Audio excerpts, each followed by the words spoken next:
रोशनीपुर गांव के किनारे पर सुरेश नाम का एक गरीब किसान अपनी पत्नी सुनीता और छोटी बेटी गुड़िया के साथ बड़े मुश्किल से जीवन बसर करता था। उनका घर केवल कच्ची मिट्टी की दीवारों और सूखी घास की छत से बना एक जर्जर ढांचा था। लेकिन इस साल बरसात का मौसम शुरू होने से पहले ही सुरेश के दिल में एक गहरा डर बैठ गया था। उसे पता था कि एक बार बारिश शुरू हुई तो यह कच्चा घर एक भी तेज बौछार झेल नहीं पाएगा। सुनीता, सुनो मेरी बात। मुझे लगता है कि बारिश बस दरवाजे पर दस्तक दे रही है। मेरा दिल बुरी तरह घबरा रहा है, जैसे किसी बड़े अनहोनी का एहसास हो रहा हो। पिछली रात जब हवा चली थी तो मुझे लगा कि छत की घास हिलकर गिर जाएगी। मुझे बहुत डर लग रहा है सुनीता। मुझे बस यही चिंता खाए जा रही है कि कहीं इस बार भी अगर हमारा घर गिर गया तो हम कहां जाएंगे। सच कहूं तो हम रास्ते पर आ जाएंगे, और इस मौसम में बिना छत के रहना मौत से कम नहीं है। ये सोचकर ही मेरे पैर कांप रहे हैं। आपकी चिंता जायज है जी, और डर तो मुझे भी लग रहा है। जब मैं रात को छत की तरफ देखती हूँ तो मुझे लगता है कि ये घास की छत नहीं बल्कि कागज की बनी है, जो कभी भी फट सकती है। पर अब इस पल हम कर भी क्या सकते हैं? हमारे पास इतना पैसा कहाँ है कि हम ईंट और सीमेंट की छत बनवा लें। आप खुद को थोड़ा शांत रखिए, इतनी हताश मत होइए। शायद किस्मत इस बार हमारे साथ मेहरबानी करे और बारिश हल्की हो। हमें सकारात्मक सोचना होगा। हाँ पिताजी, चिंता करने से तो समस्या हल नहीं होगी। आप क्यों नहीं एक बार और सरपंच जी से बात करके देखते? मुझे याद है पिछली बार उन्होंने कहा था कि वो सरकारी योजना के तहत हमारी मदद करेंगे। शायद सरपंच बलदेव जी को याद न रहा हो, क्योंकि वो बहुत व्यस्त रहते हैं। अगर हम उन्हें फिर से याद दिलाएं तो शायद वो हमारी बात सुन ले और हमारी मदद जल्दी हो जाए। आप तो इतने अच्छे हैं, वो आपकी बात क्यों नहीं मानेंगे? बेटी, तुम्हारी बात सही है, पर तुम इन राजनीति वाले लोगों को नहीं जानती। मैंने सरपंच बलदेव जी से बात की थी और उन्होंने मुझे झूठा आश्वासन दिया था कि वो मेरे घर पर लोहे की चादर डलवा देंगे और छत को पक्की करवा देंगे, ताकि पानी की एक बूंद भी अंदर ना आ सके। लेकिन पूरे 1 साल से ऊपर हो गया और वो काम तो अब तक शुरू भी नहीं हुआ है। मुझे लगता है वो सरपंच सिर्फ अपने वोटों के लिए वादे करते हैं। गरीबों की मदद उनके एजेंडे में नहीं होती। मुझे तो यही लगता है कि भगवान भी हमसे रूठ गए हैं। नहीं, आप ऐसे हार मत मानिए। अगर भगवान ने हमें ये समस्या दी है तो रास्ता भी वही दिखाएंगे। आप आज ही जाइए, देर मत कीजिए। बारिश किसी भी पल तेज हो सकती है। आप सरपंच बलदेव के घर जाइए और उनसे सख्त लहजे में कहिए कि उन्हें अपना वादा पूरा करना होगा। उन्हें याद दिलाइए कि उनकी जिम्मेदारी क्या है। आपको आज ही ये काम करना चाहिए। मैं यहाँ गुड़िया के साथ घर को संभालने की कोशिश करती हूँ। ठीक है सुनीता, तुम्हारी बात सही है। हार मानकर बैठना कायरता है। मैं अभी जाकर सरपंच बलदेव से बात करता हूँ। इस बार मैं उनसे कोई घुमावदार जवाब नहीं लूंगा। मैं उन्हें याद दिलाऊंगा कि मेरा घर गिरने के कगार पर है। मैं उनसे पूरा हिसाब लूंगा। अगर वो मदद नहीं कर सकते तो उन्हें साफ साफ मना करना होगा। मैं तुरंत जाता हूँ। तुम दोनों अपना ख्याल रखना।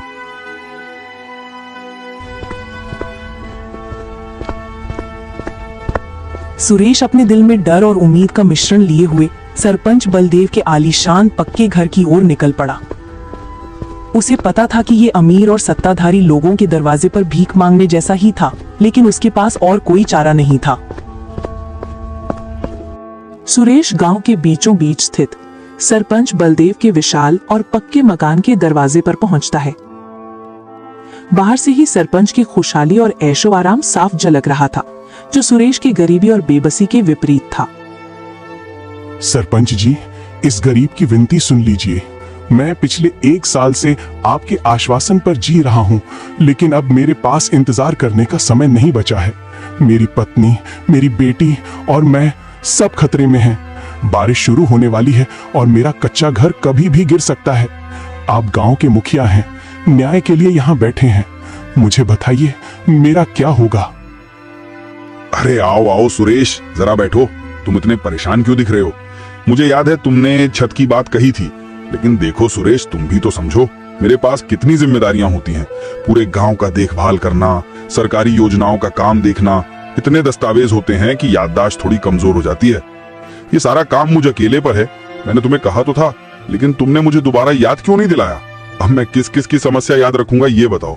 ये तुम्हारी गलती है। लेकिन सरपंच जी, समस्या का निदान करना तो आपकी मुख्य जिम्मेदारी है ना। मैं एक सामान्य किसान हूँ, मैं बार बार आपके दफ्तर के चक्कर कैसे लगा सकता हूँ। मुझे तो अपने खेतों में पसीना बहाना पड़ता है ताकि मेरे परिवार का पेट भर सके। मुझे लगा था कि आपने एक बार वादा कर दिया तो आप उसे पूरा करेंगे। मैं आपसे बस यही पूछने आया हूँ कि आप मेरी छत बनवा रहे हैं या नहीं। ठीक है, अब रोना धोना बंद करो। मैं समझ गया तुम्हारी मजबूरी। अगर तुम पहले याद दिलाते तो अब तक काम हो चुका होता। खैर, जो हो गया सो हो गया। मैं कुछ करता हूँ, चिंता मत करो। गांव वालों की सेवा करना ही मेरा धर्म है, वरना मुझे इस पद से क्या फायदा। मैं अपने खास दोस्त महाजन गिरधारी जी से बात करता हूँ।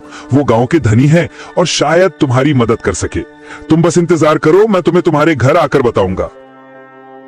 ठीक है सरपंच जी, जैसा आप कहें। बस मेरी आपसे यही विनती है कि जो भी निर्णय हो वो जल्दी हो, क्योंकि समय बहुत कम है। मैं आशा करता हूं कि आप मेरी मदद जरूर करेंगे। सुरेश निराश मन से सरपंच के घर से निकल जाता है।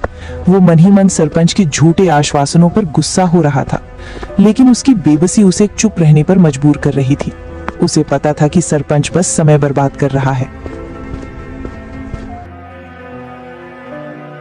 क्या भाई सरपंच, क्या बड़बड़ा रहा था वो गरीब? मैंने उसे बाहर से जाते देखा। वो सुरेश ही था ना? लगता है उसकी बारिश वाली चिंता फिर से शुरू हो गई है।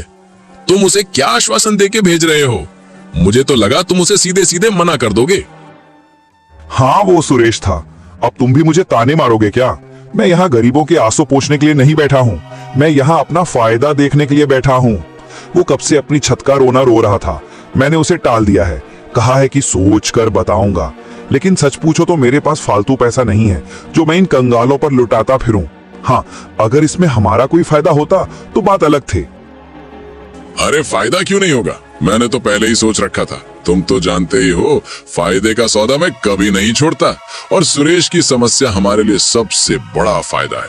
उसकी जमीन याद है तुम्हें?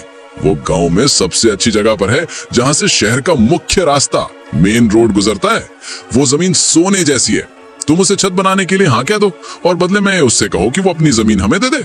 हम उसकी जमीन बेचकर बड़ा मुनाफा कमाएंगे। छत बनवाने का खर्च तो उस मुनाफे के आगे कुछ भी नहीं होगा।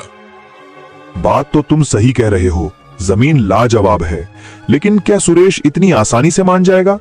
उसकी आंखों में घर खोने का डर था, पर जमीन उसके जीवन का सहारा है। अगर वो हमें विरोध करेगा तो गांव वाले हम पर शक करेंगे। हमें बहुत सावधानी से काम लेना होगा गिरधारी। हम सीधे सीधे उससे जमीन नहीं ले सकते। क्या कोई और तरीका है? अरे सरपंच जी, आप भोले क्यों बन रहे हैं? उसका डर ही हमारा सबसे बड़ा हथियार है। हम उससे कहेंगे कि हम उसकी जमीन बेचकर ही उसे छत बनवाएंगे, क्योंकि हमारे पास नकद पैसा नहीं है। और जब जमीन हमारे कब्जे में आ जाएगी तब हमें छत बनवाने की क्या जरूरत? हम उसे कोई भी बहाना बनाकर टाल देंगे, कह देंगे कि खरीदार भाग गया या पैसा बाजार में डूब गया। और अगर गांव वालों ने पूछा भी तो हम मिलकर कह देंगे कि सुरेश ने हमसे पैसे लिए और उड़ा दिए। गांव वाले हम पर विश्वास करेंगे, उस गरीब पर नहीं। वाह गिरधारी, तुम्हारी योजना हमेशा की तरह गजब की होती है। तुम सच में दिमाग वाले हो। तो ठीक है, कल हम दोनों मिलकर उसके घर जाएंगे। हमें उसकी मजबूरी का फायदा उठाना है और उसकी कीमती जमीन हर हाल में हथियानी है।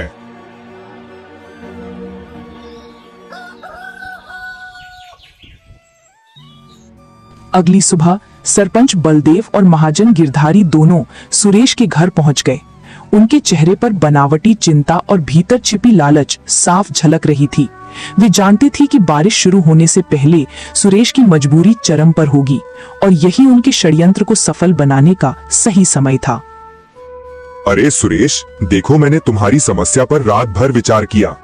हमने और गिरधारी जी ने मिलकर एक योजना बनाई है जो तुम्हारी छत की चिंता को हमेशा के लिए खत्म कर देगी। मुझे पता है कि तुम बहुत परेशान हो, लेकिन अब तुम्हारी खुशकिस्मती है कि हम तुम्हारी मदद के लिए आए हैं। अब हम तुम्हें आखिरी समाधान देने आए हैं। सरपंच जी, आप दोनों अंदर आइए। मुझे बहुत खुशी है कि आपने मेरी बात को गंभीरता से लिया। बताइए, क्या समाधान निकाला आपने? मैं आपकी हर बात मानने को तैयार हूं, बस मेरा परिवार सुरक्षित हो जाए। देखो सुरेश, बात सीधी है। सरपंच जी के पास या मेरे पास इतना नगद कैश पैसा नहीं है कि हम तुम्हें लोहे की चादर वाली पक्की छत अभी बनवा दें। लेकिन हम जानते हैं कि तुम्हारी जमीन की कीमत बहुत अच्छी है, इसलिए हम तुम्हें ये मौका देते हैं कि तुम अपनी वो जमीन जो गांव के बाहर की तरफ है हमें बेच दो। हम उस जमीन को बेचकर जो मुनाफा होगा उससे तुम्हारी छत बनवा देंगे और जो पैसे बचेंगे वो भी तुम्हें दे देंगे। यही तुम्हारे पास एकमात्र रास्ता है सुरेश, सोच लो, घर बचाओगे या ये जमीन? ये आप क्या कह रहे हैं? मेरी जमीन ही तो मेरे और मेरे परिवार के पेट पालने का जरिया है। अगर मैं आपको अपनी खेती की जमीन दे दूंगा तो छत तो बन जाएगी, लेकिन उस छत के नीचे हम लोग भूखे मर जाएंगे। आप मेरी मेहनत और जीवन का सौदा कर रहे हैं। क्या कोई और रास्ता नहीं है? कोई कर्ज या सरकारी लोन? लोन? अरे सुरेश, लोन चुकाने के लिए तुम्हारे पास पैसे कहाँ हैं? ये सब व्यावहारिक बात है। हम तुम्हारी मर्जी नहीं बदल रहे, हम तो बस तुम्हारी समस्या का तुरंत हल दे रहे हैं। अब तुम सोच लो, बारिश किसी भी पल शुरू हो सकती है। अगर तुम्हारा घर गिर गया तो तुम्हारी बेटी और पत्नी कहाँ जाएंगी? सोचकर जल्दी बताना। मुझे थोड़ा समय चाहिए। मैं सुनीता और गुड़िया से बात करके आपको निर्णय बताता हूँ। ठीक है सुरेश, लेकिन देर मत करना, हमारा समय बहुत कीमती है। अगर बारिश शुरू हो गई तो हम तुम्हारी मदद नहीं कर पाएंगे, और फिर ये मत कहना कि हमने तुम्हें चेतावनी नहीं दी थी। सरपंच और महाजन के जाते ही सुरेश उलझन में डूब गया। तभी उसकी किस्मत ने जैसे निर्णय ले लिया हो। मूसलाधार बारिश अचानक शुरू हो गई। ये बारिश इतनी तेज थी कि कच्चे घर में पानी तेजी से अंदर आने लगा। पिताजी, माँ, मुझे डर लग रहा है। देखिए, पानी अंदर आ रहा है। ये दीवार गिर जाएगी, हम मर जाएंगे। भगवान हमें बचाओ। मैं अब कहाँ बैठूं? पिताजी, अब जल्दी कुछ कीजिए, हमारा घर टूट रहा है। सुरेश, अब सोचने का समय नहीं है, तुम्हें जाना होगा। देखो, छत से पानी झरना बनकर गिर रहा है और पीछे की दीवार गलकर झुक गई है। अगर ये दीवार गिरी तो पूरा घर गिर जाएगा। जमीन दोबारा मिल सकती है पर जान नहीं। जाओ, अभी जाओ और सरपंच से कहो कि हम तैयार हैं। जमीन बेच दो, हमें बस ये रात सुरक्षित काटनी है और इस घर से बाहर निकलना है। यही एकमात्र रास्ता बचा है। हाँ सुनीता, तुम सही कह रही हो। जमीन बेचकर ही शायद हम जिंदा बच पाएंगे। मुझे माफ करना, मैं तुम्हें सुरक्षा नहीं दे पाया। मैं अभी जाता हूँ। तुम दोनों कोने में बैठो जहाँ पानी कम आ रहा है। हे भगवान, बस इस रात को बचा लेना। मैं हार गया।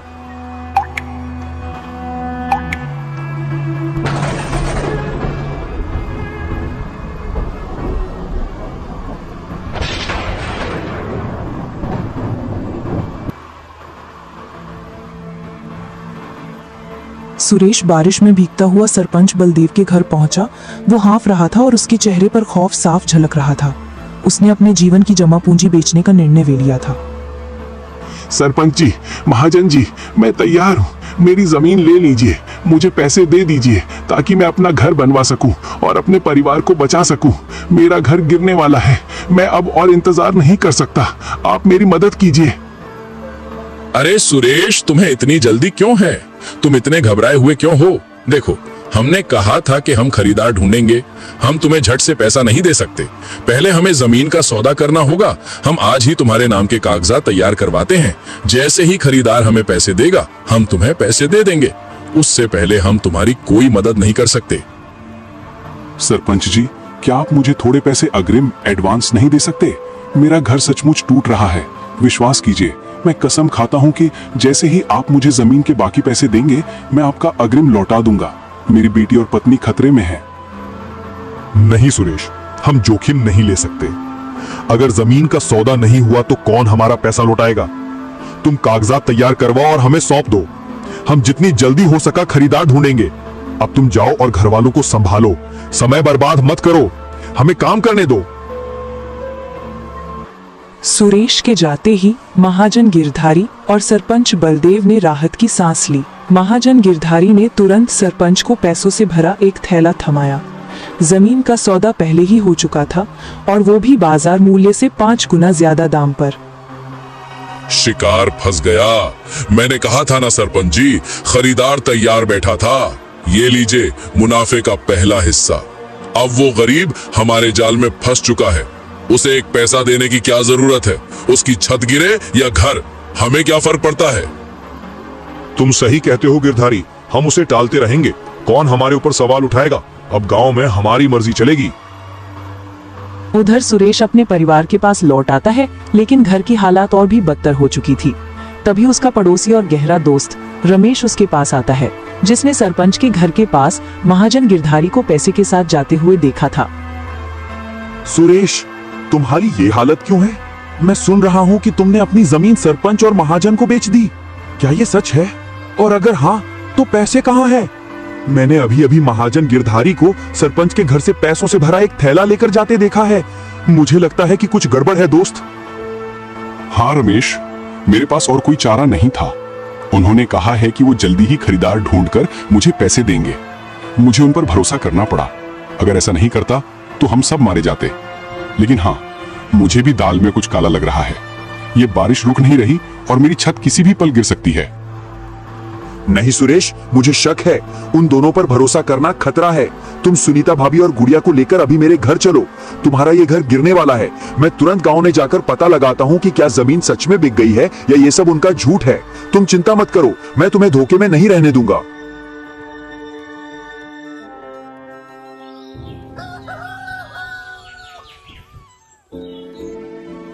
सुरेश ने रमेश की बात मानी। उसने सुनीता और गुड़िया को रमेश के पक्के घर में सुरक्षित पहुंचाया। रमेश ने उन्हें आराम करने को कहा। रमेश भैया, आपका बहुत बहुत धन्यवाद। अगर आप समय पर नहीं आते तो हम डूब जाते। लेकिन सावधान रहिएगा, सरपंच और महाजन बहुत खतरनाक लोग हैं। कहीं आप पर कोई मुसीबत ना आ जाए। आप चिंता मत कीजिए सुनीता भाभी, मैं जानता हूँ कि वे कैसे लोग हैं। पर अब बात सिर्फ सुरेश की छत की नहीं, बल्कि गांव की ईमानदारी की है। मैं पता लगाता हूँ कि जमीन कहाँ बिकी, किसे बिकी और पैसे कहाँ हैं। अगर उन्होंने धोखा दिया है तो उन्हें सजा मिलेगी। रमेश सीधे सुरेश की जमीन के आसपास काम कर रहे किसानों से मिला। रमेश ने उनसे गोपनीयता बनाए रखने की शपथ लेकर पूछताछ शुरू की और उसे जल्द ही सच पता चला।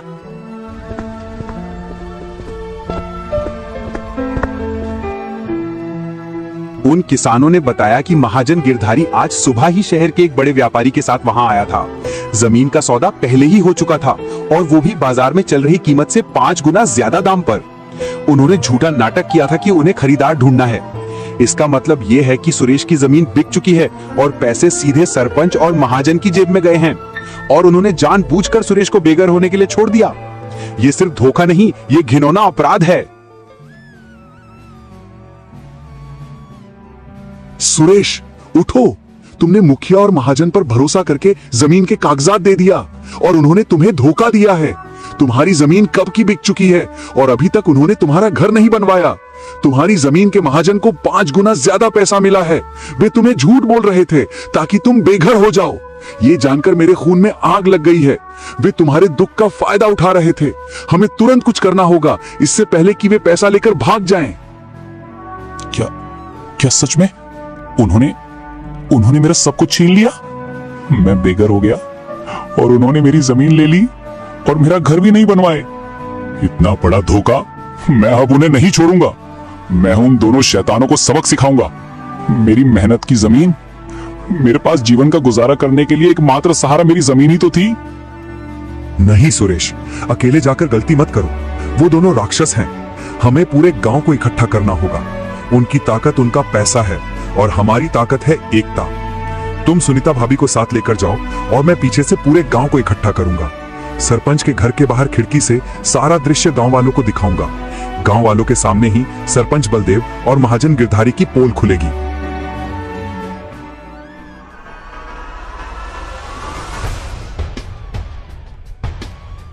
रमेश की योजना के अनुसार सुरेश सुनीता के साथ सरपंच बलदेव के घर पहुंचता है। कुछ ही क्षणों में रमेश के बुलावे पर पूरा गांव वहां इकट्ठा हो गया।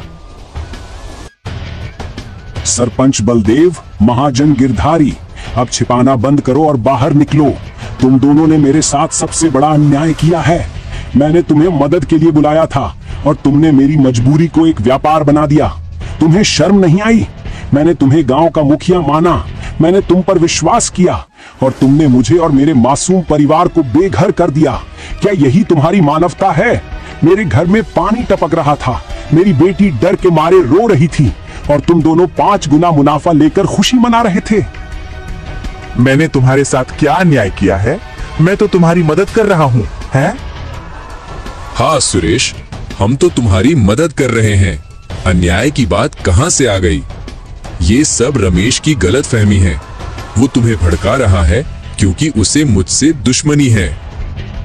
झूठ मत बोलो, मुझे पता है मेरी जमीन बिक चुकी है, वो भी 5 गुना ज्यादा दाम में, जिससे आप दोनों ने बड़ा फायदा कमाया है। मेरी आंखों के सामने मेरी रोजी रोटी छीन ली गई, लेकिन आप लोग जानबूझकर मुझे पैसे नहीं दे रहे हैं। आपने मेरी जमीन भी हथिया ली और मेरी मदद भी नहीं की। मेरा कच्चा घर कल रात गिर गया और मैं बेघर हो चुका हूँ। आपने ऐसा क्यों किया? तुम दोनों ईमानदार होने का ढोंग करते रहे, जबकि तुम्हारे अंदर बस काला धन कमाने की लालच थी। अरे अच्छा, तो तेरे सामने सच्चाई आ गई। हाँ, हमने ऐसा ही किया है जैसा तुझे पता चला है। अब तू क्या कर लेगा? तू हमारा क्या बिगाड़ लेगा? गांव वाले हमें भगवान मानते हैं, वे तुम्हारी बात कभी नहीं मानेंगे।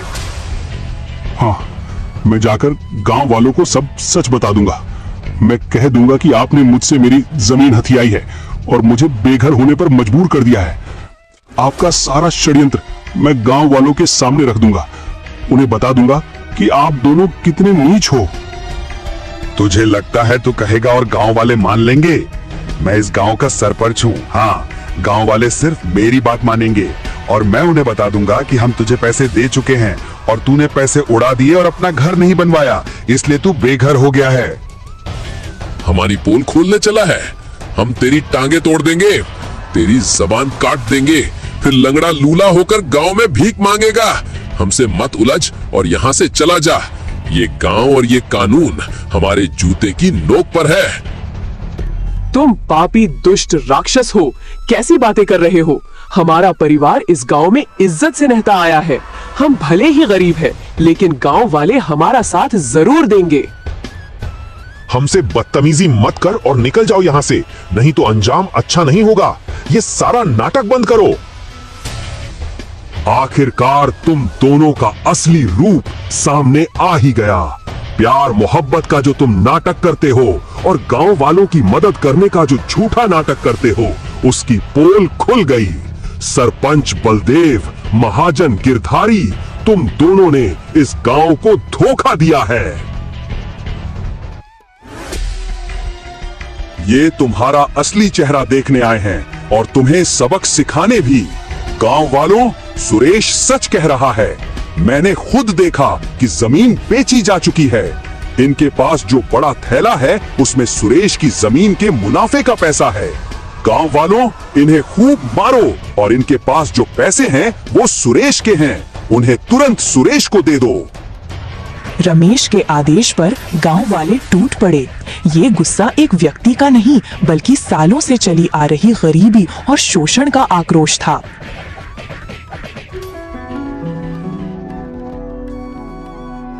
मेरा जीवन आज तुम्हारा कर्जदार है रमेश। तुम्हारा बहुत बहुत धन्यवाद।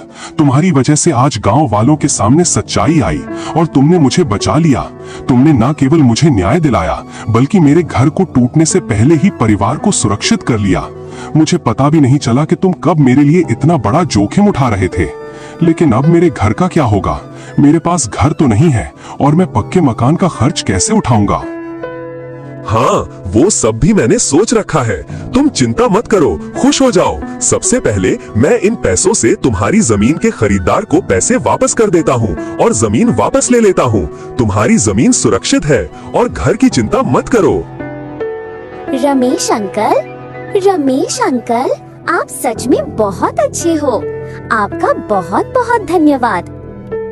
रमेश भैया, तुम हमारे लिए भगवान बनकर आए।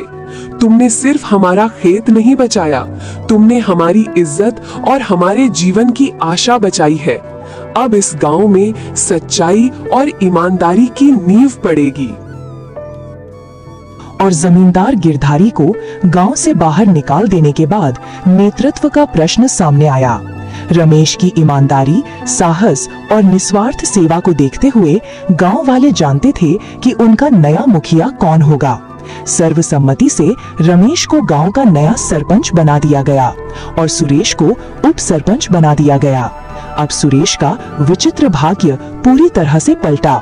उसकी सबसे बड़ी विपत्ति ही उसके सबसे बड़े सौभाग्य का कारण बनी, क्योंकि इस विपत्ति ने गांव को एकजुट कर दिया था। इस तरह सरपंच और जमींदार को मिला अपने बुरे कर्मों का फल, अपमान, गरीबी और निर्वासन, और रमेश को मिला अपने अच्छे कर्मों का फल, इज्जत, सम्मान और गांव का नेतृत्व। यह कहानी हमें सिखाती है कि लालच और धोखा चाहे कितना भी शक्तिशाली हो, वो सच्चाई, दोस्ती और जनता की एकता के सामने नहीं टिक सकता। अगर आपको ये कहानी पसंद आई हो तो लाइक करें, अपने दोस्तों के साथ शेयर करें और अपनी राय कमेंट में बताएं। आपका साथ हमें और भी मजेदार और प्रेरणादायक कहानियां ला